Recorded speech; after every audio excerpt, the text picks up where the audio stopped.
Mm. Oh, yay, we are live. Welcome, Yay! welcome. Thank you.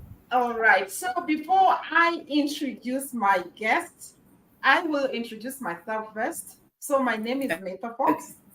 I'm the founder of TBH, Tech Back Your Health, in collaboration with LCC Media. And I'm so excited because I have another amazing guest. Her name is Flo. So if you know me, I do not want to waste time. I'll go straight to the point. We want to know who is Flo. Tell us who is Flo without telling us your career. So Flo is a young woman.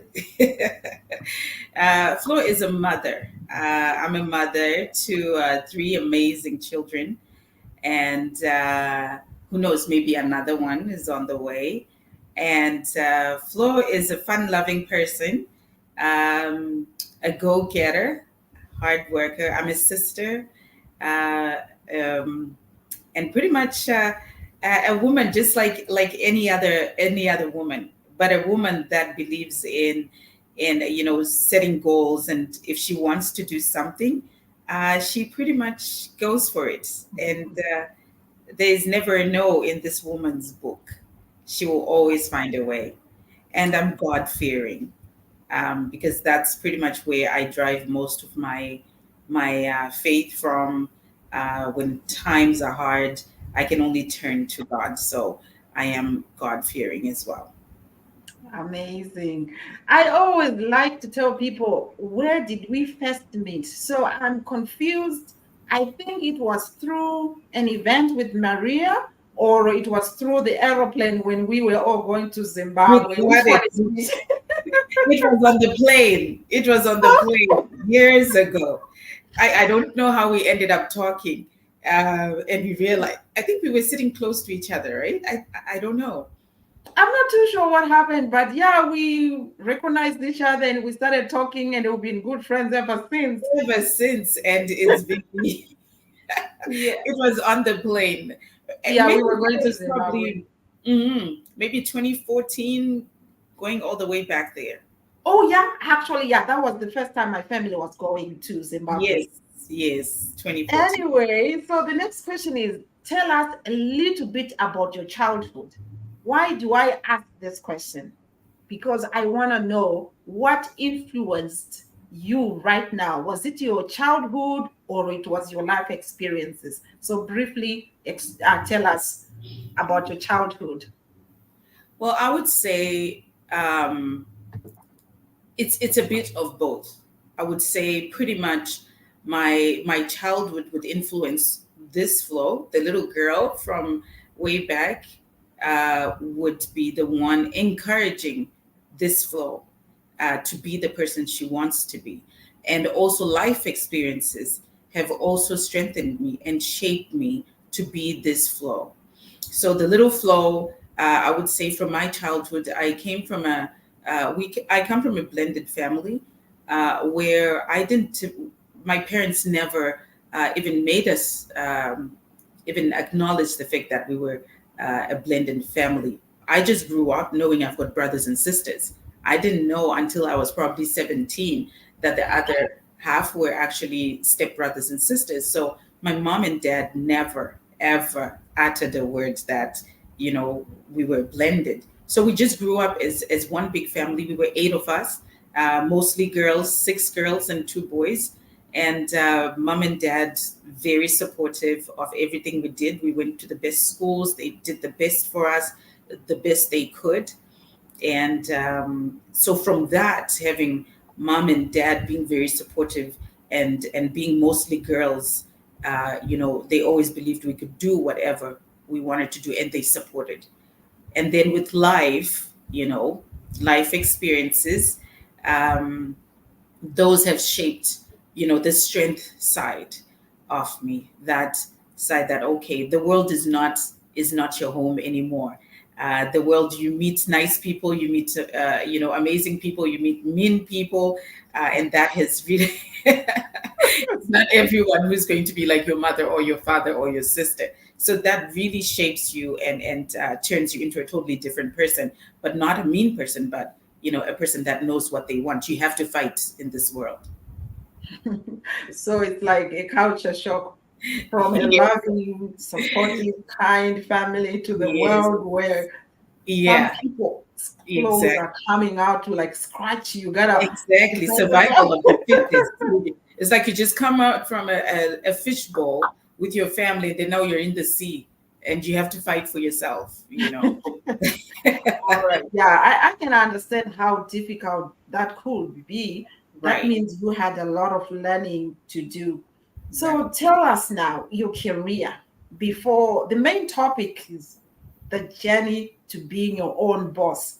But before we get into that, what right. was your career before that? So I've always been in finance. I've never worked in any other industry. Straight from, I'm originally from Zimbabwe. So in Zimbabwe, after school, my first job was at the bank. I worked at the same bank where my mom and dad met, and I also worked there. And my mom has 8 sisters. She comes from a family of 8 girls, and they are all, so 7 sisters, and they all worked for the bank, all of them. So every bank in Zimbabwe, one of my aunties was there, and in Zimbabwe they had every Wednesday was half day, and so my moms and my aunties. They would all meet at one place on Wednesday and talk about, oh, so this is Oh, going on in the bank, and this. So that was the conversation I grew up around. And my first job being at the bank, and then from there, loan administration with the mortgage company, one of the huge mortgage companies in the US, countrywide home loans. And then when I came to Canada, I was just in the same, in this particular industry that I'm in. I just started off straight from the bottom, reception, admin, counselor, until I became my VP. And then I became my own. wow. So you are a climber. You are not satisfied with mediocre. You want to go to the top. Yes, yes. It's like like up to now, I feel my career is starting again. I'm rebirthing. I'm starting it again. You get to a certain point and you feel like, okay, I've been here for a while. It's time to go to the next level. What's the next level for me? And that's kind of where I am now. Okay, that's interesting. So now shifting to entrepreneurship, you are still in finance. Yes. So tell us, what exactly do you help with? What solutions do you provide for people? So my passion has always been money, uh, and not in a bad way, in a good way. I remember when I first came here, we went for classes and they were asking us, you know, who do you want to be? Don't always think about money, or I'm going to get this job because it makes the most. Coming from an African background, obviously, we're told you're going to be a doctor, a pilot, or a lawyer, one of those. But when you're being coached and understanding your passion, what do you love? Do what you love. So for me, I realized I love money and I love talking, but I don't want to be an accountant and I don't want to be a psychologist. And what profession would I do that can mesh the two and blend the two for me to enjoy my job? So my passion is helping people, is talking to people, and talking about money. That's how I first met my boss, who was a credit counselor. And so what she did, she came in and gave a speech and talked about how she helps people to get out of debt. So she sits down, she talks with people, she understands the problem. You understand life happens. Having that compassionate side. It's not just numbers. You're not just a client. You're not just a file. Life happened to you. And so we need more people like that understand your problem, the financial problem, and get you out of it and help you to get out of it without judgment. So that's my job. My job is to get people out of debt. Debt solutions is what I work on, because I've realized that debt is not a terminal illness. I always say that we can heal debt, So right? Yes, yes. It's not a terminal illness. So why should you feel ashamed when the banks gave you money? You were a perfectly good client, and then yeah, life happened to you, and then now they turn their backs on you. So who do you go to, right? You still need someone that looks at you, but society always makes it look like you're irresponsible, you're the worst person ever, you're in debt, but life happens. And yeah. so my job is to help people get out of debt. So whatever kind of debts that you have, we look at it. I do a financial assessment, and then we go from there. Okay. I will ask more about that, but for now, I just want you to explain the process. Was it difficult for you to transition from a job with benefits into full-time entrepreneurship? What was going through your mind when you were trying to decide? Was it fear, excitement? Tell us. Or I'm sure every self-employed person would tell you that there's fear in it, because you've got the comfort of your paycheck. you know your paycheck comes in, whether you put in 100% effort or you work 50% or you call in sick, you still get your sick time and things like that, and it's guaranteed every other Friday you're getting your paycheck, or every other Tuesday. So there's that peace of mind. But now, transitioning and making that decision that I'm going to go all out, absolutely. You freeze. You can't sleep. Sleepless nights. Where's my next dollar going to come from? How am I going to get my next client? How am I going to pay for my office? Am I doing the right thing? Am I going to lose everything? But, the main thing is believing in yourself. You have to believe and love what you do so much that, you believe this is going to work and there's no way out, and you're going to have to make it work. So, yes, there's a lot of fear. It's not easy. There's a lot of fear in it, and you have to keep telling yourself, this is what I've decided. It's not going to be easy, but better days will come. They will come. Yeah, that's very true. I Mm. think the thing about fear is very powerful, but there's Yes. this saying that says, feel the fear and do Hmm. it anyways. Exactly. And you said something very important. You gotta believe in yourself, but Right. at the same time, you gotta believe like in the dream itself. Because Yes. why, in the first place, are you even contemplating that? That means Exactly. there's a part of you that is not satisfied with what Hmm. you are doing right now, with your current situation. Right. Right. So some people they make their goals based on where they're coming from. Like they are so dreading being in that space. Right. For some Right. people, it's because they are so excited about the next adventure. Yes. Yes. Do you want to add something a little bit about that? What was pushing you? Was it the drive to leave what you were doing, or the drive for independence to run your own show? Like you said, for me, it started off just as a passion, as a profession, and as my profession, and then life was happening, and I was transitioning. I ended up, you know, because I decided to go back to school at some point, and but then I had already created this relationship with partners that were giving me clients, and as an employee. But because I had a relationship with them, and what they wanted was the help from me, specifically because of that uniqueness of caring for their clients. So then I continued to, they would just come, hey, Flo, I've got a client and this is the situation. How do you think we can help them? And because I knew the answer, I knew the answer. So I'll just say, yeah, we can do this, this, this. And then I'll forward it over to somebody else that can do it, until these people are like, Flo, you keep bringing in clients. Why don't you do this for yourself? I hadn't even thought about owning. I just thought, you know what, after this schooling, I'm going to go look for a job again, you know. But now when someone says, you can do this by yourself, then I'm thinking, okay, maybe I can. Like the first day when I opened doors for my office, I bought furniture. I had some furniture. The office is ready. And I sit behind my desk and I'm thinking, so is a stranger going to actually walk in and say, can you help me? I sat there and I just had to change my mindset and say, guess what? Just pretend like you're at work, you're at somebody else's job. And they will walk in and you help them like you always do. So that's how I transitioned.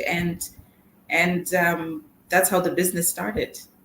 But you have to have passion for it. You really have to have passion. Because if you wake up and say, you know what, I'm just going to explore this industry. I want to try this.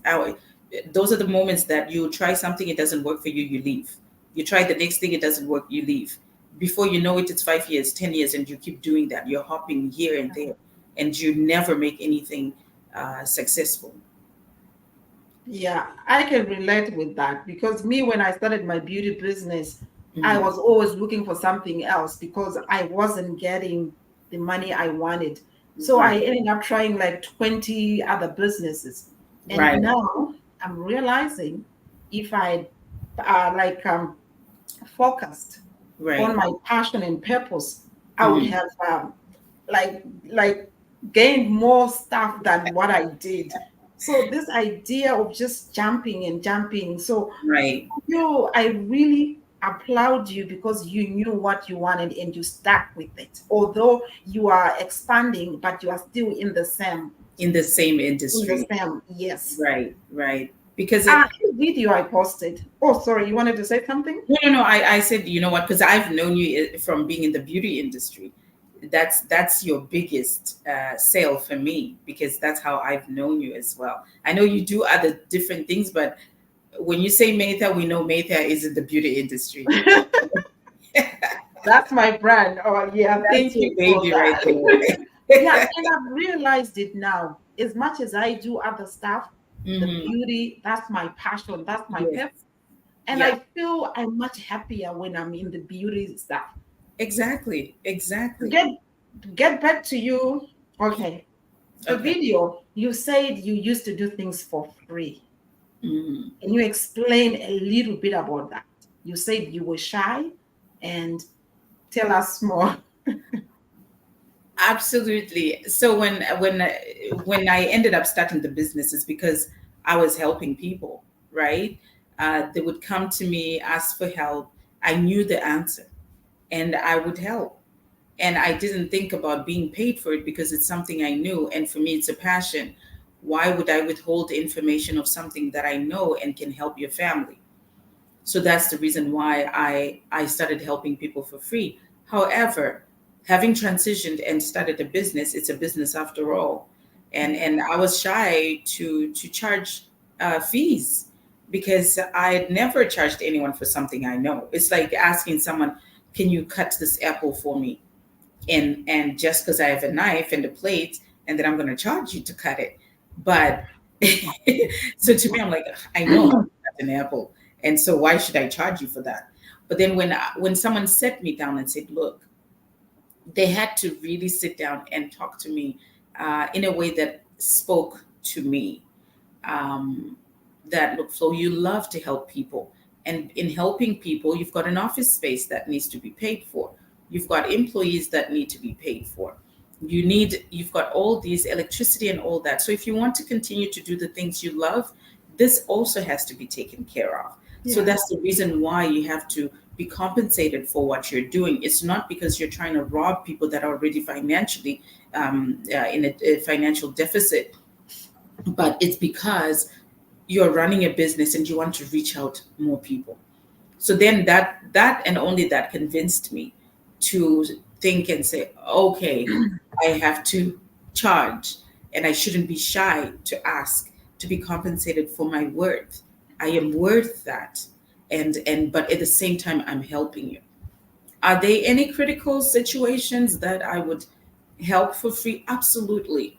There are some critical situations that it's a case by case basis. Like I had a client once without disclosing anything that had been kidnapped. She was a foreign worker. She was a foreigner and she was brought in as a bride by someone here, and she was living in the basement, chained. And this person had her SIN number and had credit cards in her name and spending them and all that. So she came to me through other women organizations that said she now has almost $50,000 worth of debt in her name.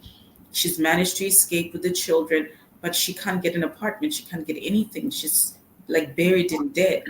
So fighting that would take so long with lawyers and everything, but to get her out of the debt immediately, to give her life back and get her child tax benefits and stuff like that. In a situation like that, where would she get the money from? Yeah. So there are some situations where you just have to use the heart and you help because it's a critical situation. So those are the moments that I would offer free help. Even my consultations are free. You can do an hour and a half consultation with me, and until you're satisfied that yes, this is the service I want to do, then we will start talking about money. Okay, so 1 hour, 30 minutes, because most free consultations I know they take 30 minutes. So why 1 hour, 30 minutes? It's a lot of information. It's a lot of information. It's very different. It's numbers. So I'm talking to someone who's never heard about the industry, someone who doesn't understand that, all they hear is, oh, you have $100,000 worth of debt. You are just going to walk away and pay 10,000. There's a formula to that. There's rules to that. It's a legal legislative act. It's federal. There's provincial rules. There's provincial exemptions. It's a lot of information and assets to consider and things like that. So you just don't come up with, I see on Instagram and TVs and stuff like that where they just say, well, you know what? There's a new program. You can walk away from this. It sounds too good to be true. So you have to try and talk to the client and let them understand. And I break it down. This is how we're arriving at this number. So I like to take the time because it's so much easier to work with a client that's ready. Okay, so do you have some pre-qualifications? I don't know, something you do to make sure you're not wasting your time, because I might just want to come and chat with you. Like, Oh yeah, are you able to see that? yes. So mostly most of my clients are by referral. I prefer clients to come in by referral. I'm not on social media. I don't advertise on Facebook or anything like that, just because sometimes you don't get quality leads that way. But of course, most of the times it's also we need to know how much debt you have, what kind of debts are they? Are they secured debts? Are they unsecured debts? Anything secured we cannot touch, but it depends. Okay, so someone can have a house. Most people will fear and say, well, I'm going to lose my house, I'm going to lose my car. No, that's not it. It depends with the situation. So credit card debts, the things we can help with is credit card debts, overdraft, payday loans, CRA, you name it. Any kind of hot tubs, we've put things like hot tubs on their beds, electric beds, you name it. Even cars, if you want to walk away from your car, it depends which province you're in, and you can actually do that. If you want to walk away from a house, you can. And we can put in any deficiency balances into the proposal. So it's a case by case basis. But I need to know, do you have a job or do you not have a job? Do you have a family or do you not have a family? What kind of debts are we talking about? And I always say the debts that we cannot help with, the list is shorter than the ones we can help. So what we cannot help with is traffic tickets. You're on your own. We're not touching those. Maintenance enforcement, we cannot do that because the moms need that, or the parent that's taking care of the children needs that. And property taxes, because that goes to our police and the ambulances and things like that. So those three things: maintenance enforcement, traffic tickets, and property taxes, we cannot touch that. But anything else, personal taxes, we can touch, GST, blah blah blah, we can do all that. Okay, that's a lot of stuff. My head is kind of spinning now. That's why we do an hour and a half consultation. But tell me one thing. This is something I really love talking about. An immigrant from Zimbabwe in Canada starting your own company. And I know when we start companies, for some of us, we like to do the easy stuff. But for you, you chose something so complex and difficult. So tell me, Do you have any regrets? Absolutely not. Because the kind of person I am is the things that people expect me to do, or when they see me, they expect that I'm doing some kind of industry, I like the challenge. And I'm mostly, whatever industry I'm in, sometimes is mostly male dominated. And that's kind of where I like to thrive for some reason. My little brain likes to be there. I like the challenge. I always feel if someone else can do it, I can do it. And maybe it comes from my mom. My mom was the first Black woman to work in Zimbank. It was Zimbank, well, it was Robank at the time, Rhodesia Bank. And she was the first Black woman to work there. She had her little mind set up at 21 that she was going to walk in where everybody else was afraid to walk in. And she did, and she got the job. So maybe a little bit of that brain sifted through and came, but absolutely no regrets. I love what I do. It's a passion. I love it. Oh, that's wonderful. So we are about to finish. So where would people find Flo? Like which social media platform are you mostly active? So I'm in the middle of, I've been running my company now going on to 8 years. So I am revamping, rebranding. So my website at the moment is not available, but you can get me on LinkedIn. So yes, you'll find me on LinkedIn. There's a few of the items that I've done, some of the work that I've done. I love working with women. I love working with immigrants. I love working with everybody else. So you'll find me on LinkedIn. Okay, so under what name? Florence Musingwini. Florence Musingwini. Here Yes, you are. And for people who are just joining us, this is Flo. So if you have missed the most of this, make sure you watch the replay on YouTube. thank you. And any last words of wisdom for somebody or something else, but specifically somebody who's thinking of doing the jump into the entrepreneurship, what would you recommend for them? I would say believe in yourself. And not everyone that, keep your circle close to you, and not everyone that you run your idea to is going to support you. And they've never done it, but they will still tell you it doesn't work. But you have to believe in you. If that seed has been planted in your heart and you know it's really meant to be for you, go for it. And my mom always says, speak it, dream it, eat it, and do whatever with that dream. We eat it, we talk about it, we sleep on it, we dream about it until it's a reality. And that's the best way to do it, because some people will tell you it doesn't work, but you know what, just close your ears and just work at it.